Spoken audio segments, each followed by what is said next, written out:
Esto es Historias de Cantina, conducido por Oscar y Carolina Sayas. Bienvenidos. En Historias de Cantina, el día de hoy vamos a hablar de tequila el tequileño. Don Jorge Sayas Cuervo comenzó a elaborar tequila en 1941, inicialmente maquilando para otras empresas. No fue hasta 1959 que decidió lanzar al mercado su propia marca, El Tequileño. El nombre El Tequileño hace referencia a alguien del pueblo de Tequila, Jalisco, y fue elegido en honor a todos los habitantes de este mágico pueblo. Jorge Sayas Cuervo tenía una manera particular de hacer tequila, la cual perfeccionó a lo largo del tiempo. Sus métodos incluían puntos específicos como el uso de agaves maduros de los Altos de Jalisco, agua proveniente del volcán de Tequila, levadura propia, fermentación en tinas abiertas y destilación en alambiques de cobre. Don Jorge Sayas Cuervo falleció en el año 2000, pero desde la década de los 70 su hijo, Juan Antonio Sayas Ramírez, comenzó a aprender de su padre y a involucrarse en el arte de hacer buen tequila. Antonio Sayas Ramírez lleva más de 40 años elaborando tequila y recientemente fue reconocido como uno de los 5 más grandes tequiladores en la historia de la industria del tequila. Jorge Antonio Sayas Herrera, mejor conocido como Tony Sayas, es actualmente, que es el hijo y el nieto, es el ingeniero industrial con una Master in Business Administration. Tuvo la oportunidad de iniciar su vida laboral en la industria electrónica y tras completar su maestría, su padre lo invitó a integrarse a la empresa de Jorge Sayas Cuervo y sucesores, creadora de Tequila el Tequileño en 2005.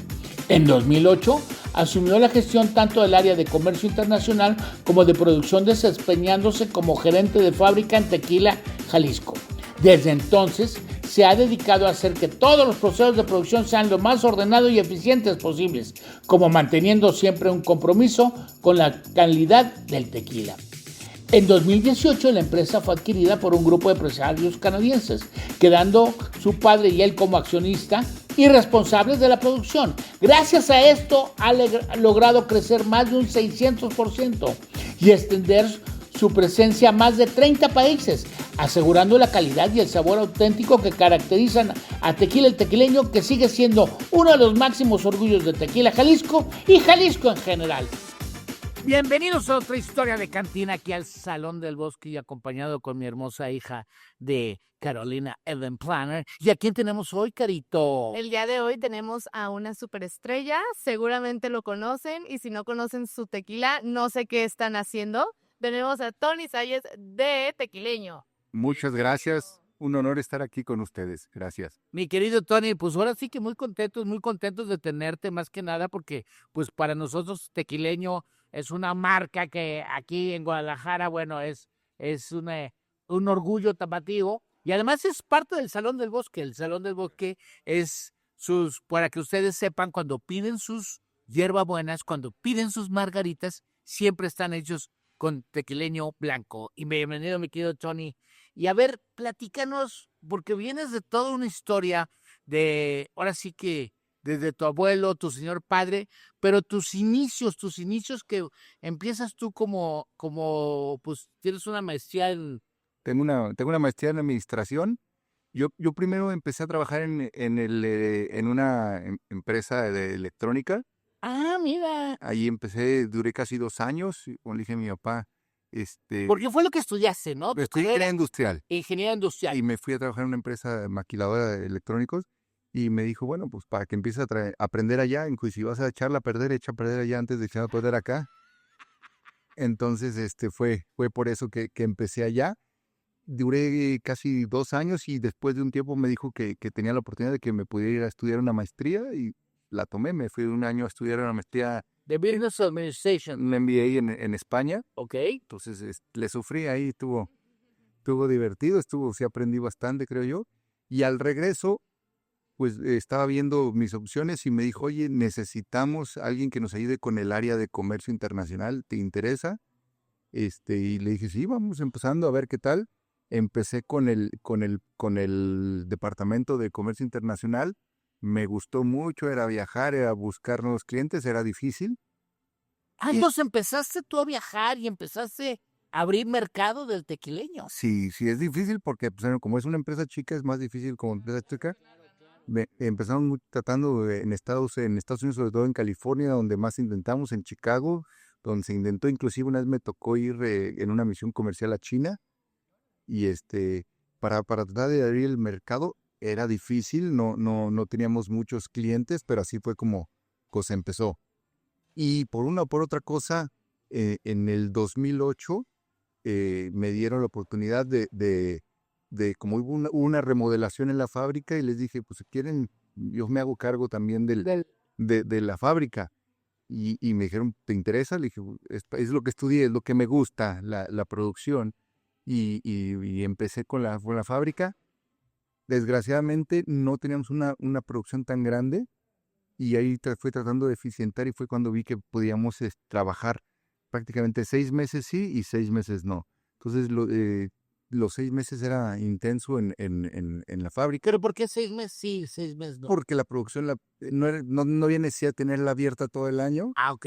y podíamos trabajar intenso 6 meses, producir todo lo que teníamos en 6 meses, y lo demás la parábamos, y yo podía seguir en otras áreas de comercio internacional.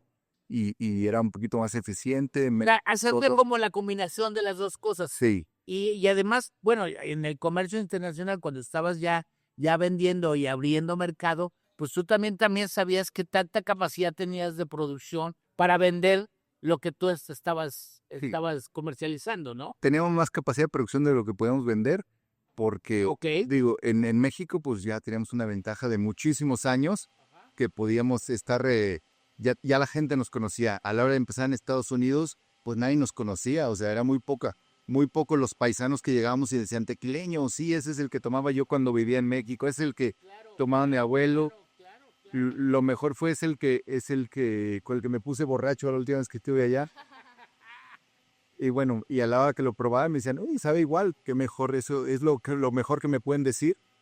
Pero si estuvimos, era lo que hacía, estuve trabajando, tratando de abrir mercados, era muy difícil porque nada más era yo, y no podía estar en los dos lados, era en México, y tratar de desde México ver, y cuando había necesidad de hacer un viaje, pues se veía qué viajes tenía que hacer. Entonces sí era un poquito limitado, aunque la producción en México iba más o menos bien, y era lo que nos mantenía más que nada trabajando. Oye, y por ejemplo, o sea, cuando iniciaste a estudiar la carrera y que nos platicaste que estuviste en otra empresa, o sea, cuando tú te metiste a estudiar, ¿tenías planeado que sí tequileño con todo tu linaje o querías abrirte a otras puertas? Bueno, eso es algo de lo que le digo a mi mamá.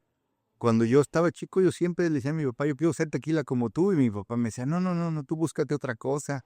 ¿A qué tener que ser tequila? ¿Para qué?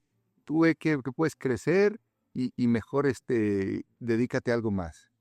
Y como que el hecho que me dijeran que no, más ganas me daba de ser tequila.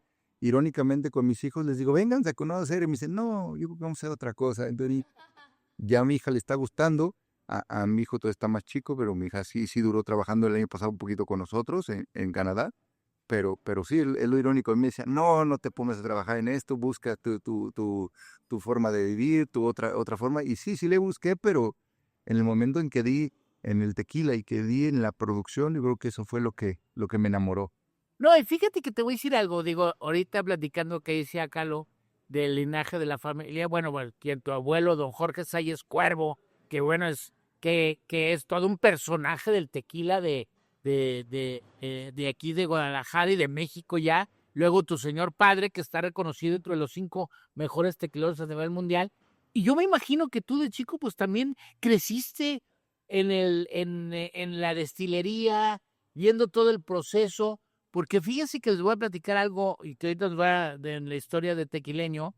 A mí me ha pasado que yo he estado con el tequileño, no me gusta decirlo, pero es mixto, pero sí me gusta decirlo por 2 cosas. No me gusta porque la gente luego cree que se toma una idea diferente, pero que a mí me lo dijo un maestro tequilero, dice, es que es el tequileño blanco, que es 70-30, ¿no, Tony? Sí. Ahorita nos va a explicar Tony que es 70-30, pero el tequileño blanco es el mejor tequila, es mejor que muchos 100% de agave.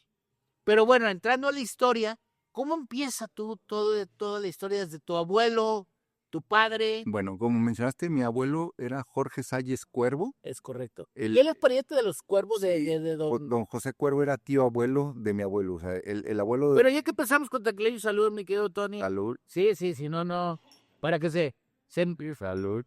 Salud con Tequileño. Y los papás de mi abuelo era un señor de Estados Unidos de Texas, se llamaba John Rubén Salles, y mi bisabuela era Virginia Cuervo. Oye, perdón, nada más paréntesis. Me da risa porque mucha gente, cuando digo que soy Oscar Sayas, me dicen, el de los tequilas. Y digo, no, ellos son Sayas, ellos lo producen y nosotros no lo Así es. Pero yo no te interrumpí. Todos. Y el abuelo de mi abuelo era Malaquías Cuervo, hermano de José Cuervo. Desde ahí viene la historia. Entonces, mi abuelo nos platicaba, él comenzó a hacer tequila. Bueno, él nació en Veracruz, en Pueblo Nuevo, Veracruz. Ok. ¿Por qué? Porque su papá, como digo, era de Estados Unidos, él trabajaba con la compañía de trenes. ¿Sí?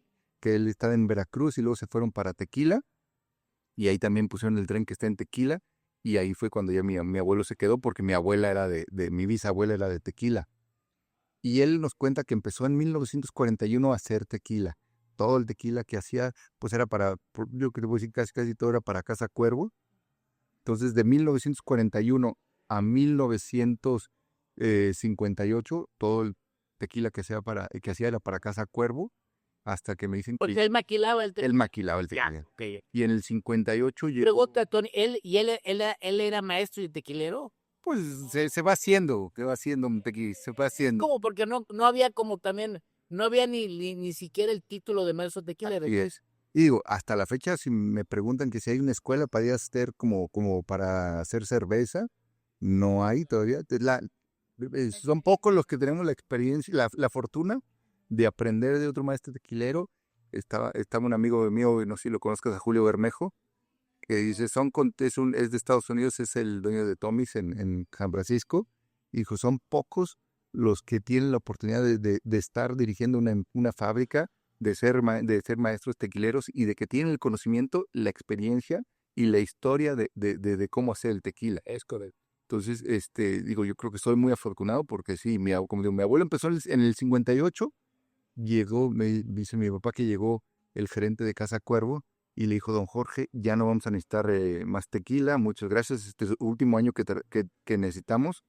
Y como dice mi abuelo, pequeño detalle, ¿quién era el gerente de Cuervo de ese entonces? Se llamaba don Enrique Ramírez. ¿Y quién Enrique Ramírez? El suegro de mi abuelo.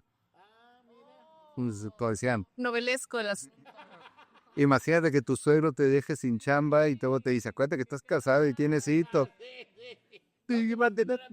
Sí. Entonces, él decidió lanzar en 1959 su marca El Tequileño, que es como un gentilicio de los de tequila, ¿No?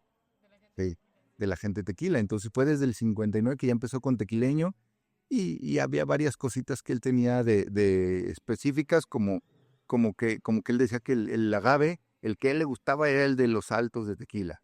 No que el del Valle de Tequila sea mejor o no sea mejor, o sea, es diferente. El de los altos te da un aroma y un sabor más afrutado. Los altos de tequila. Del de Jalisco. Los altos de Los Jalisco. altos de Jalisco, Ok. que es el agave que usamos, es de amatitá, no, de areto, de carandas, atotonilco, tepa, todos esos. Ahorita, qué interesante. Todo el agave que usamos nosotros viene de allá. Y nos da un sabor un poquito más afrutado. Es un poquito más dulce. Sí. Y el de acá del Valle, de Valle Tequila, es diferente porque es una zona volcánica. Que aunque el volcán, sí, pero aunque el volcán allá ya se extinguió hace muchos, creo que hasta miles de años, todavía puedes caminar por Tequila y te encuentras obsidianas en la calle. Ok. Entonces, eso el suelo allá, la tierra es le da un sabor más herbal. Es la diferencia. Esa es una. Dos, mi abuelo cocinaba en autoclaves. En principio, yo creo que cuando maquilaba sí lo hacían como bajo tierra, como con leña y todo, porque no había autoclaves, pero ya después de autoclaves él lo hacía. Y usa molinos, que fue como lo hicimos alguna vez. Yo que sí empezó con Montaona, pero le gustó más el molino y ya lo fue con molino. Una cosa muy importante es el agua que usamos para producir el tequila. El agua que producimos, el agua que usamos para hacer tequila viene del volcán de Tequila. O sea, nace del volcán Tequila y eso es muy importante porque le da otro sabor, tiene nutrientes. Yo como le digo, esa agua actualmente solo 5 empresas, tenemos una concesión y solo 5 empresas lo pueden usar. Y luego me dicen, ¿Cuál es la diferencia? ¿de qué? ¿Del agua? Bien, los minerales, tienen más minerales. Sí, o sea, y el agua que sea, el agua, tú di la marca que quieras, agarra una botella y todas las aguas te van a saber diferentes. Sí, definitivamente. Entonces, esta agua tiene más nutrientes, más minerales, que le da sabor a nuestro producto y eso es lo importante. Como digo, son 5 empresas, tenemos una junta de aguas donde regulamos todo eso y manejamos la concesión que tenemos del agua. Como le digo, le digo a mi papá que fue el engaño mejor planeado porque él era el presidente y me dijo, ¿no quieres ser presidente tú? Le dije, sí, pues 2 años. Y pues, ya llevo 15 años de presidente y de hecho, en las últimas elecciones, pues dijeron, vamos haciendo elecciones y el que perdió le tocó convencerme que me echara otro año, otro periodo de 2 años. Entonces, ahí vamos, digo, es parte, pero pues hay que estarla cuidando, hay que ver cómo usarla más eficientemente. Otra cosa bien importante, nosotros hacemos nuestra propia levadura.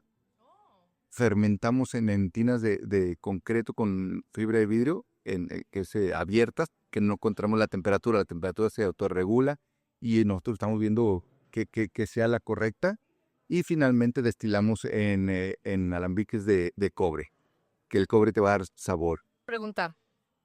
A lo mejor es una pregunta muy tonta, pero no existe pregunta tonta, tonto el que no pregunta. Si les gusta, o sea, si el agave es de los altos tipo Arandas, Tepas, ¿por qué la fábrica está en Tequila y no en Arandas? Bueno, porque sí empezó en Tequila la fábrica y fue mi abuelo cambiándole. Logísticamente es lo peor que puede ser porque Porque tienes que llevar todos los... fíjate, un camión con agave de ahí del valle te va a tardar 1 hora, hora y media en llegar.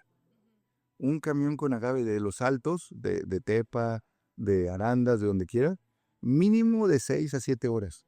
Pero pues es el sabor que le da. Entonces, nosotros tratamos, o sea, El éxito que tiene.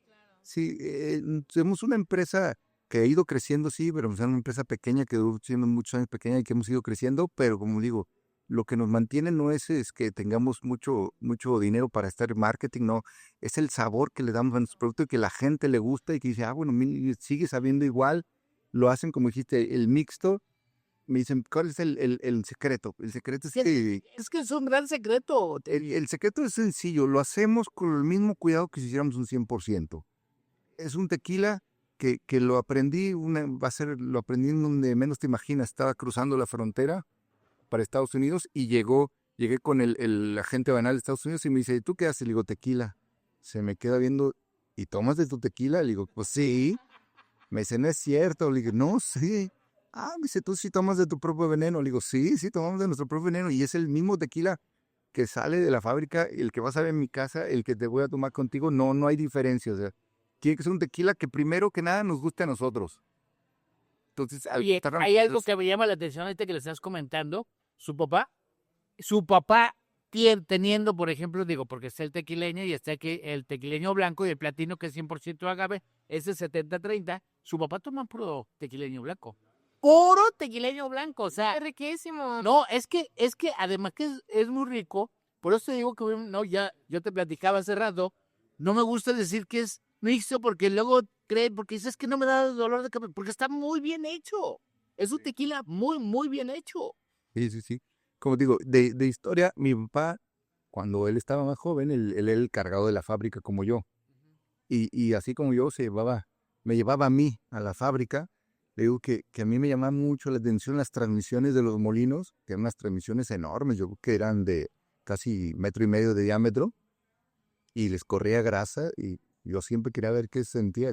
Me acuerdo que un día metí la mano a la grasa y pues así le fue a mi mamá, con mi mamá, porque sí, o sea, pero era algo que quería hacer, me gustaba experimentar, y pues mi papá me dejaba que anduviera, digo, poco de seguridad porque te agarra un molino ahí, pero yo andaba por toda la fábrica, para arriba y para abajo, y tenía 4 o 5 años y ya sabía cómo se hacía el tequila, ya sabía ¿Te cuál. gusta además? Me gusta, me gusta. Es que, digo, platicando contigo y platicando con tu señor padre, tienen una pasión por la marca, por lo que hacen, porque pues Tequileño pues es como decimos, es un orgullo tapatío porque tú te acuerdas primero del Tequileño que platicábamos hace rato de la famosa anuncio de Tequileño Drop by Drop the Best Tequila, que yo no sabía que ya no podían utilizar ese anuncio porque le dije a esta Andrea Orozco, la que está en marketing, oye, ¿por qué no rescatan ese anuncio? Y ya me comentaste que no supo, lo quitaron desde hace muchos años. No podemos, por ley, no se puede poner comerciales en inglés. Tiene que tener en el Yo idioma. tampoco sabía. Sí. Es que a mí, tú ni lo escuchas. Pero si te fijas, en la tele, en el radio, no hay anuncios en inglés. Pero no lo buscas, pero ni si lo googleas. Ese no, ni ese. YouTube. No, yo me puse a buscarlo porque le dije, te lo voy a mandar a Trea Sí. y no lo encuentras. No, yo lo estuve buscando muchos años. También. Y ya hasta que me dijeron, ¿para qué lo quieres si no lo vamos a poder usar? Dije, está bien. Pero qué interesante. ¿Y el 70-30? ¿Por qué 70-30? O sea, un tequila. Bueno, pero ahora sí que la diferencia, perdón, ahora sí, 100% de agave. Y tequila mixto. El tequila mixto o tequila tiene por ley que tener 51% de sus azúcares fermentables tienen que ser de agave. Ok. Y el 49% restante tiene que ser de otros azúcares, que puede ser azúcar, piloncillo, melazas, azúcar incristalizable, fructuosa. Hay una serie de otros azúcares que podemos usar. Nosotros tratamos de hacerlo siempre que nos quede 70% de los azúcares que sean de agave y el otro 30% de otros azúcares. ¿Qué son esos otros azúcares? Azúcar de caña y piloncillo. Nada más que el piloncillo no es que se lo pongamos directo. Nosotros un día antes a nuestra levadura le damos de comer piloncillo. Pues cuando ya casi no doy tours yo, pero cuando voy doy un tour y sobre todo le gusta mucho a los norteamericanos que les platique, la levadura, fueron ayer a verla y la levadura parecía que había fiesta. Se veía. Sí, ya ves los tanques, ¿cómo se ve? Sí, pero es la diferencia. La levadura cuando está haciendo mixto, como estoy ahorita, le estoy dando de comer piloncillo. Ok. Entonces, como dices tú, como que hay... Sí, ¿no? Y es como le digo, si te doy de comer... Los animalitos están de fiesta. Si te doy todos los días de comer pastel de chocolate, estás contenta. El problema es cuando cambio de mixto a 100%, la primera semana me va fatal en mis eficiencias. Triste. Porque imagínate que te estés dando de comer Botan el pastel. todo el pastel y te doy lechugo. No, nos cuesta echarla a andar porque no quiere trabajar. O sea, a veces tardas un día más porque de puro pastel y estás dando azúcar y luego nada más le das el azúcar del agave, que es pues, lo que ya trae. No le encanta, se aletarga un poquito y empieza a trabajar más lento y ya hasta la semana que pasa más o menos vuelve a agarrar ritmo, pero sí no produce igual porque le encanta. O sea, ¿qué es la diferencia? Cuando tú usas agave, te da un tequila un poquito más suave. Y ahí cuando usas azúcar, el azúcar te da un sabor que lo que llaman los americanos más caliente, más fuerte, más rasposo. No, y te voy a decir algo, pero es que hay algo que digo, hay tequilas mixtos, no voy a decir marcas, pero que internacionalmente, pero que te lo tomas y al otro día no te puedes ni levantar. Y este tequila, no te pasa nada. No, tratamos de hacerlo lo más balanceado posible. Exacto. Con el cuidado.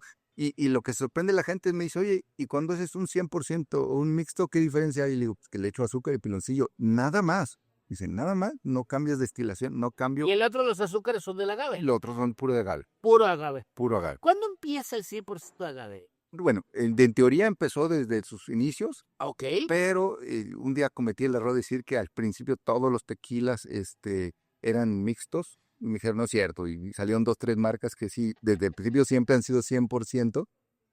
Pero la mayoría de los tequilas eran mixtos. Porque así se empezó a hacer con azúcar y agave. Esa es una. 2. A finales de los 80s, si no me equivoco, hubo una escasez muy fuerte de azúcar.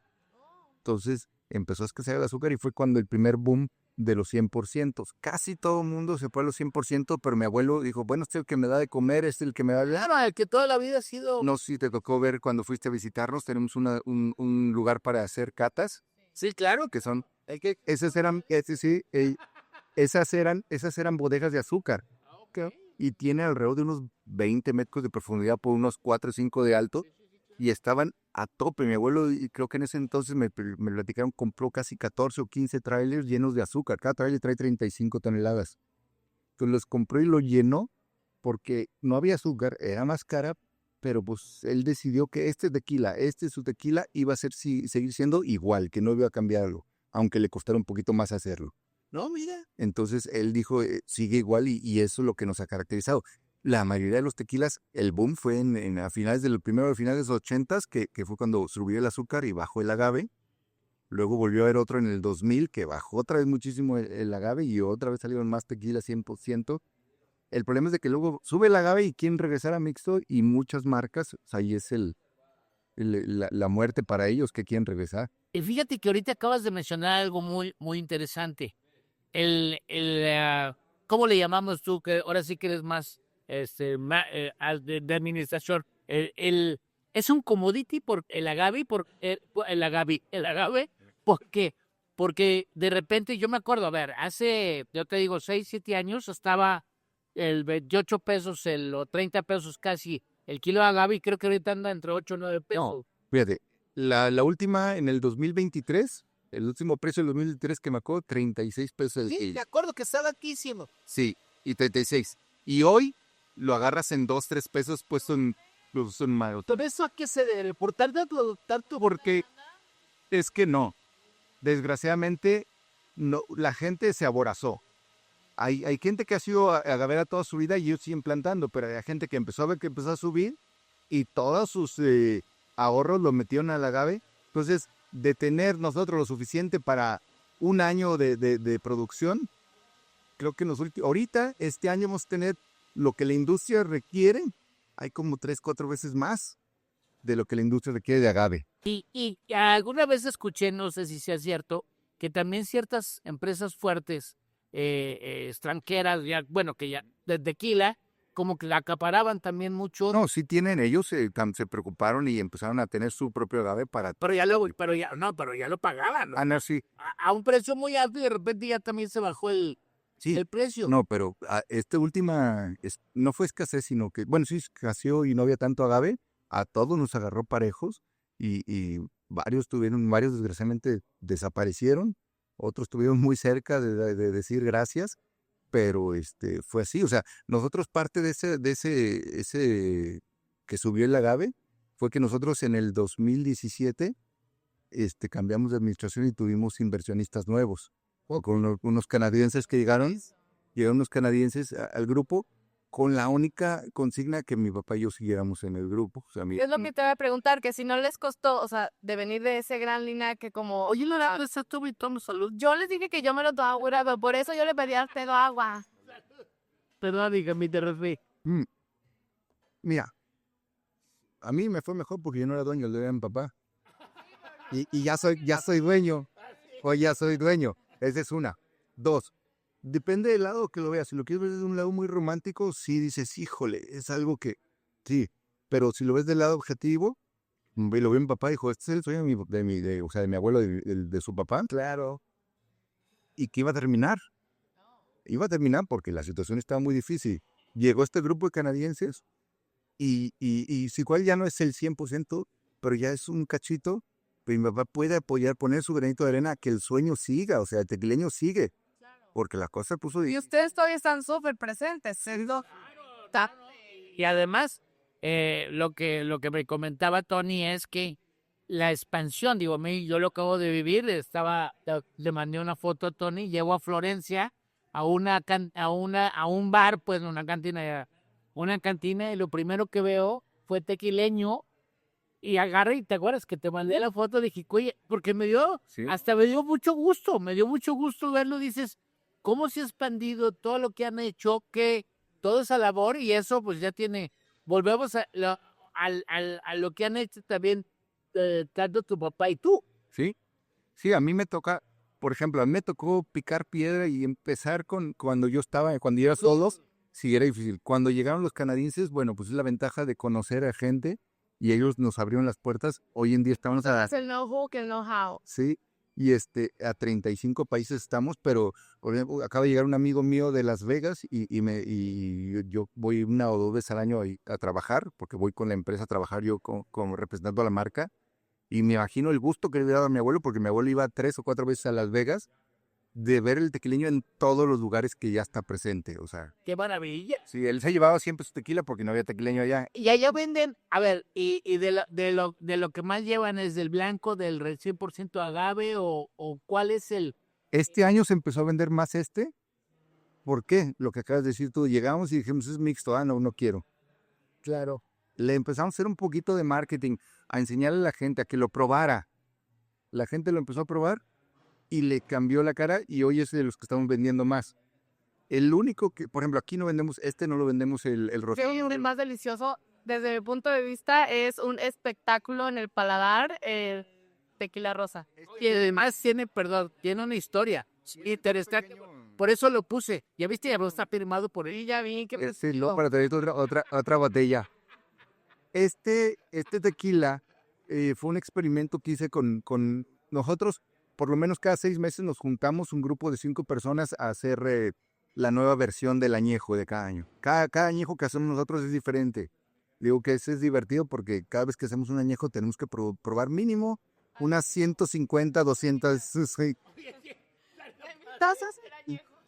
Entonces hacemos el blend y terminamos el blend y acabo de llegar de Nueva York y estuve con uno de los canadienses y me dijo, oye, ¿y si hacemos un rosado? Le dije, pues déjame ver qué puedo hacer. Muchos rosados se hacen en base a un poquito de colorante, y dije, no, vamos haciendo de otra forma. Hablé con uno de los cuates con los que me junto a hacer el blend y le dije, ayúdame a conseguir el hace vinos. Ayúdame a conseguir unas barricas de vino tinto. Okay. Y me dijo, te voy a mandar unas de Pinot Noir. Entonces, el primer intento fue con unas barricas de Pinot Noir. Fueron 2 barricas y las dejé. Lo ideal era hacerlo 3 meses. Pero algo pasó, se me fue el tiempo, no estaba y todo, y lo quedamos 4, quedó un poquito más rojo. Entonces, como yo les digo, como dijeron en el kinder, si tienes algo rojo y lo quieres rosita, ponle blanco. Le pusimos blanco. Entonces, como en un reposado de 4 meses, y le agregaste blanco, el momento que juntas un blanco con un reposado con un blanco se vuelve joven. Entonces es un joven en rosa. Pero además tiene una causa. Y ya después hablando con los canadienses y todo, como fueron 100 cajas al principio, vamos haciendo algo. Dijo, el rosa salió en octubre y todo, hay que hacer algo por la comunidad. Y me dijeron, ok, y estamos hablando con otras de las que trabajan con nosotros, y me dijo, vamos donando las ganancias a la Cruz Rosa. Entonces, de la primera vez fueron lo de 100 cajas. ¿La del Cruz Rosa es lo del cáncer? Cáncer de mama, sí. Y esa fue también otra experiencia porque... Muy interesante, qué bueno, porque además de todo eso es muy bonito, ¿no? De lo que recibes, das. Sí, y poder ayudarles, esto fue... Claro, extraordinario, qué bueno. Y se hizo un segundo año, y nos pasamos un poquito, hicimos en lugar de 2 barricas, hicimos 8, entonces ya fueron 600 cajas, y creo que vendimos aquí como unas 200, y de repente llegó un grupo de canadienses, porque solo lo vendemos en tequila Ese yo cuando lo mando a pedir, lo mando, digo, bueno, aquí, ahora sí que tengo contacto directo con los Salles y con toda la gente de mercadotecnia de tequileño, pero sí me lo mandan de tequila. Llegó un grupo de canadienses, lo probó y dijo, yo lo quiero. Y él le dije, es que es 35, pensando, porque en Estados Unidos solo puede ser 40 para arriba. Le dijo, pero en Canadá no. Y se llevaron 400 cajas. Entonces, acaban de entrar, de hecho, mandaron que ya entraron a tiendas en Calgary y creo que en Ontario y en British Columbia. Entonces ya está el tequileño. Porque además el gobierno es el que maneja toda la... Depende. ¿Ah, sí? Depende. En Alberta, creo que está más abiertos que aquí. Ah, ya. Ahí sí se puede todo. En British Columbia es un poquito más cerrado y Ontario todavía más. Hay más controlado el gobierno, pero en Alberta es como aquí, libre. Oye, la pregunta del millón, ¿cuál es tu favorito? Yo siempre tomo blanco. ¿Por qué blanco? Porque como estoy en la fábrica, yo digo, lo bueno de mi chamba es que a mí me pagan por tomar. Entonces, Ya los dos. sí. ¡Salud, Pitori! Salud. Salud. Salud. Salud. Yo llego en las mañanas y lo primero que hago es, pues voy a ver la producción, a ver cómo van. Tomamos un tequilita. Ya después desayunamos y a ver si lo comemos nosotros, sí. Entonces, estoy acostumbrado a los blancos. Hoy estamos tomando 100%, pero ahorita, por lo general, ayer que me tomé 2 o 3 mixtos, porque estoy haciendo mixto, Claro. pero a 50% alcohol. Es lo que te iba a decir, porque a mí me ha tocado, les recomiendo lo que es el consorcio tequileño Gladiola. Tienen un hotel que se llama Casa Salles, que está en Tequila, y está muy interesante porque además de que es un hotel boutique, está muy bonito, y además pueden tener conocer la destilería, pues está pegado al hotel. Luego tienen un tasting room ahí que te enseñan todos los tequilas que tienen, hasta los añejos, o que ¿quieres extrañejo también? Tengo un extrañejo, tengo añejo, y tenemos un par tenemos hasta ahorita, creo que son 2 o 3 ediciones únicas. Hay una edición única que es un reposado, que mi papá lo hizo. ¿Cómo se llama? Se llama Reposado Rare. Sí, ese está bueno. Y ya no hay. Ya se acabó. Rare. Ya se acabó. Y ese fue... Lo de Rare, y hay otro, ¿no? Es uno que se llama Sassenach, que es una... También lo tengo. ¿Qué tan es? ¡Qué presumido! Yo te puedo conseguir el Sassenach del Rare, ya no hay. Sí, lo que él está haciendo, ya me acordé. Yo conseguí de las últimas botellas, cuando fuimos, ¿te acuerdas con la familia de Dubá? Fuimos, y de las últimas botellas del Rare, porque ya me dijeron, ya no va a haber, porque el Rare tiene también una historia muy Sí, interesante. eso, como le digo, era un tequila que mi papá iba a hacer reposado de gran reserva, que para ser reposado necesita madurarse por lo menos 60 días en un contenedor de madera. Para hacer nada más 60 días. ¿2 meses? 2 meses. Pero para hacer añejo, tiene que estar madurando por lo menos 1 año, pero el contenedor de madera tiene que ser menor a 600 litros. Ok. O sea, ya hay una restricción de tamaño. Sí. Mi papá puso un pipón. Un pipón son unas tanquesotes de madera enormes. Era un pipón de 23,000 litros. Yo creo que de alto mide unos 6-7 metros. Y lo dejó ahí. Íbamos a hacer uno que le llamamos nosotros reposado gran reserva, que lo dejamos 8 meses. Y lo dejó 1 año. Y le dije, oye, ¿y qué? Y me dijo, pues, vamos a dejarlo un poquito más. Y lo dejó 2 años. A los 2 años le dije, ¿qué onda? ¿Y otro poquito más? Le digo que al 3er año como que ya lo habíamos enfadado, y me dijo, ¿por qué no vas y te pones otras cosas? Y me corrió a su oficina y lo dejó él 6 años. 6 años que, digo, no es fácil. Y el sabor que agarró el tequila en un pipón que es madera, el porcentaje de tequila madera no es tan intenso como el de una barrica. Pues un saborzazo que agarró y un productazo que sí. ¿Cuántas botellas te salieron? Se hicieron 25,000 botellas nada más. Quiero verlo, porque no lo he abierto, ¿eh? ¿Ya ves? Sí. Ese y el otro que dice el Sassenach, que también fue una edición especial que hicimos, ahí que se hizo. Uno de los que trabaja con nosotros es una chava que es mexicana, y su marido es de Escocia. Entonces llegó un día y estábamos trabajando y me dice, oye, viene un amigo mío de Escocia y quiere que le demos un tour, y era compañero mío y es artista de películas y de cine y todo. Le dije, pues. Y yo iba a dar un tour y decía, ¿le puedes dar un tour? Y dije, sí, claro que sí, que se venga. Pero pues bueno, era Juan Pérez. Y le di el tour y ya estuvimos platicando, y al final me dice, oye, Tony, necesito que me hagas una marca. O sea, que le maquilara una marca. Le dije, ¿sabes qué? Nosotros no maquilamos marcas.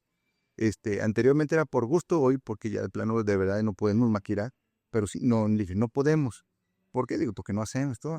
Pues muchas gracias. Digo que ese día, pero antes de irte, tómate una foto conmigo. Pues se tomó una con su celular, una con el mío. Llegué a mi casa, se lo enseñé a mi esposa y me dice, ¿a poco estaba en el hotel? Le dije, sí. ¿Y por qué no me dijiste? Le dije, no sé quién te ha.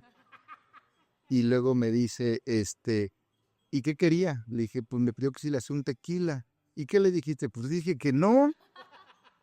Y le digo que ese día casi tuve que dormir en el sofá porque sí se enojó conmigo.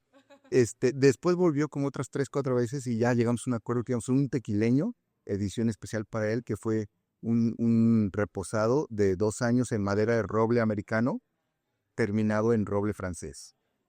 El cuate del que estoy hablando, no sé si han visto la serie de Netflix, la de Outlander, del cuate, el güero que sale ahí. Entonces, sí, ¿no? Le digo a mi esposa que tiene una foto con él, porque el día último día una fiesta y todo. Le dije, en la foto está sonriendo más en la foto que en la de nuestra boda. Pero sí, lo que sea de cada quien. Entonces el cuate sí hizo ese tequila, se hicieron, creo que fueron como 40,000 litros y fue una edición única. Pues son cosas que va uno aprendiendo y vas haciendo tequilas nuevos y le vas experimentando. A ver, entonces tenemos el blanco que él bueno, ese viene ¿por qué el 35, 38, 40? ¿Por qué?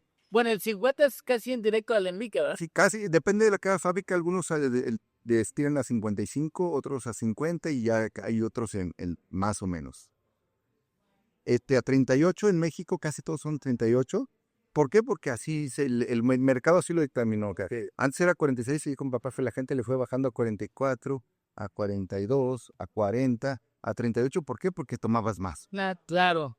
Y luego también en todo era litro, pero ya es 750.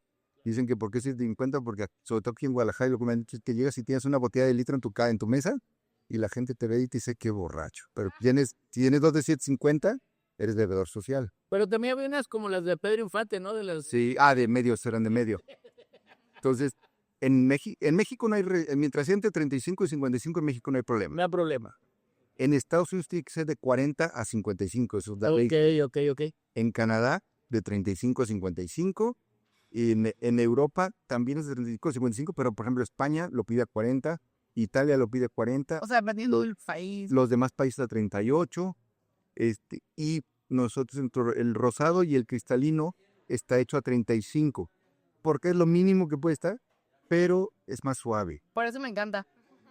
Y la tendencia, irónicamente, la tendencia aquí en México va hacia abajo, a que los tequilas sean de 35, y en Estados Unidos lo están pidiendo de 50 a 55. Entonces, nosotros actualmente tenemos 11 diferentes tipos de tequileño, y van desde los de 35 a 50%. ¿De 35 qué es? De 35 es y el cristalino. Ya. Y de 50 y uno que tenemos a 50. Cristalino también es, a mí, yo te soy franco, Tony, yo soy anticristalinos, porque yo digo que les quitan el sabor, les quitan el color, y a mí no se me hacen perfumados, no me gustan, a mí no, digo, hay gente que le gusta, y creo que en la comercialización, por ejemplo, les ha gustado mucho el cristalino porque como que hay más que nada las mujeres, ¿no? Sí, ese exactamente leíste. A mí me dijeron que si quería hacer un cristalino y les dije que no. Yo que me lo pidieron durante 3 meses, cada día me lo pedían diario. Al final ya no fue pregunta, fue que me dijeron, haces un cristalino y se hace ya. Pues empecé a ver cómo lo hacíamos, estuve trabajando con papá a ver cómo lo hacíamos. Al final quedó uno que sí nos gustó. Como le digo, a la hora que ya tuve que hacer un cristalino, lo peor que me pasó es que me gustó, ¿verdad? Que me gustó y le digo, y lo peor es pero que... no lo has reposado, no lo has... Sí, reposado. Con añeco. Reposado 4 meses. Originalmente, lo que yo sabía, no sé, tú corrígeme, es que lo empezaron a hacer porque no se vendía tanto el añejo, que vieron la forma... Cuenta la histeria, a ver si es cierto. No sé si tú... A mí lo que me la platicaba una vez que a lo que es más, creo que alguien de Ron fue el que les dijo, que el Ron Bacardi, por ejemplo, es un ron que tiene una doble destilación. Por lo general los rones tienen ¿cómo se llama? Tienen una doble destilación, Sí, y tiene que tener barrica. Uh-huh. No, el Bacardí blanco es que no lleva, según yo, no debe llevar reposo. No, lo que yo tengo entendido es que las empresas grandes, imagínate, yo cuando hago un añejo, en un año pierdo el 10%. Y eso que las barricas las tengo en un cuarto a 17 grados de temperatura con 70% de humedad. Y así ando perdiendo el 10% al año. Entonces, imagínate las empresas grandes que no nomás tenían, yo tengo ahorita 600 barricas, pero hay empresas que tienen 10,000 barricas y por 10,000, por el 10% por un año, y cuando no eran extrañejos se perdían cantidades y la verdad es que el añejo no se vende, perdón, todavía no se vende tanto ni en estos... Y no se vende. A mí, yo, por ejemplo, cuando me traen a mí en hijos, lo que más vendemos nosotros es blanco. Sí, no, se vende el que más mueve es el blanco. El reposado, el añejo se vende, pero si te tomas una o dos. El blanco sí te tomas más, porque lo puedes tomar con cócteles, solo, se toma mucho más. Entonces, ¿qué pasó? A la hora que vieron que se podía filtrar, o se filtra con carbón activado, Con carbón activado. y lo bajaron a 35, no, se fue un boom, al grado que hubo años en los que me hablaban diario. Oye, ¿tienes añejo de qué? De lo que quiera, porque ellos querían filtrarlo para hacer cristalino. Se vendía mucho y se vende muchísimo el cristalino.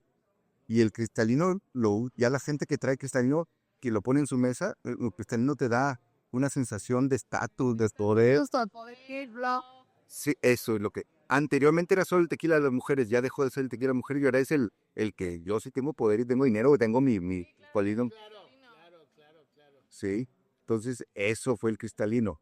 Que yo sí me gusta, sí me gustó, pero me costó, o sea, hacerlo. Aceptar que te gustaba. Sí, no, y hacerlo, o sea, pero bueno, el cliente lo que pide y se está vendiendo y pues cada quien ahí. Cada quien ahora sí que cada quien sus gustos, ¿no, mi Tony? Oye, Tony, y ya para cerrar la super plática del día de hoy, siempre le pido a mis invitados, nuestros invitados, que le den consejos a las nuevas generaciones de tu experiencia. ¿Qué consejo le puedes dar a los jóvenes que nos ven? Mira, Chicos y grandes. si tienen la experiencia, la oportunidad, hagan algo que les guste, ¿sabes? Porque aunque se oye muy trillado, si trabajas en lo que te gusta, no es trabajar, y tienes la oportunidad de divertirte y hacer las cosas con mucho gusto. Yo sé que a veces no es tan fácil, no lo pueden lograr, pero si pueden lograrlo, trabajen en algo que les guste y van a ver que aparte de todo se van a divertir y van a estar contentos. Ay, perfecto. Muchísimas gracias. Mi querido Tony, no sabes, fue un placer tenerte aquí. Gracias. Escuchar toda tu historia, la vida de lo que es tequileño, la vida de los Salles, que no somos parientes, pero como si fuéramos. Pero qué gusto. ¿Y tus redes sociales, mi Tony? Estoy en Instagram como Tony-33, Tony-Salles33 en Instagram y básicamente nada más en Instagram yo soy. Nuestras redes sociales estamos en Instagram como Historias de Cantina-podcast.